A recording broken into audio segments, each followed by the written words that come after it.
La région doit élaborer un plan unique de prévention et de gestion des déchets en fusionnant d'une part les 3 plans existants, déchets non dangereux et déchets dangereux, déchets du bâtiment et travaux publics, et d'autre part les plans déchets ménagers de nos 5 départements au sein d'un document unique fixant des objectifs à 6 et 12 ans. Le délai réglementaire de ce plan est le 7 février 2017. Autant dire qu'il est déjà trop tard avec les procédures à suivre. Si ce délai n'est pas respecté, l'État est susceptible de prendre le relais. La région sera alors à la traîne dans ce domaine. Mais beaucoup plus grave, l'absence de plan déchets ouvre la porte à toutes les dérives allant à l'encontre du cycle vertueux des déchets. Et par voie de conséquence, le SRADET ne pourra pas être bouclé en 2019. À quoi sert un plan déchets ? Il préserve les ressources naturelles et les matières premières, comme par exemple le sable qui se fait rare dans notre région. Il prévient l'accroissement de leur volume. Il a vocation à les réduire et les recycler. Il incite à l'économie circulaire et la valorisation. Il évite les décharges et les procédés dangereux comme l'incinération. Il réduit le transport et l'importation des déchets des pays voisins.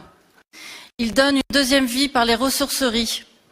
Il permet enfin de répartir et d'harmoniser les installations de traitement sur notre territoire. Dans le Nord-Pas-de-Calais, nous avons trop de décharges qui souillent les villages et les chemins agricoles, sans compter les 8 incinérateurs qui polluent l'atmosphère. Les Picards, eux, ont compris que l'incinération était un procédé dangereux, qui, au lieu de favoriser le recyclage, demande toujours plus de déchets pour amortir l'investissement industriel. Les lobbies et les industriels vont profiter de ce défaut de plan déchets pour accroître leur capacité de traitement par des procédés polluants afin d'engranger un maximum de profit au détriment de l'environnement et de la santé de nos concitoyens. Au lieu de prévenir l'augmentation des déchets en créant une économie vertueuse, il y aura une incitation implicite à leur production afin de pouvoir les traiter plutôt que de les réduire, alors que nous disposons de centres de recherche et de pôles de compétitivité sur notre territoire. Mes chers collègues, combien encore d'erreurs industrielles et financières telles que Flamme Ovale à Arques, décidées par manque de vision et de débat avec les concitoyens. N'oublions pas que M. Bonduel, président du groupe Bonduel, s'était farouchement opposé à cet incinérateur.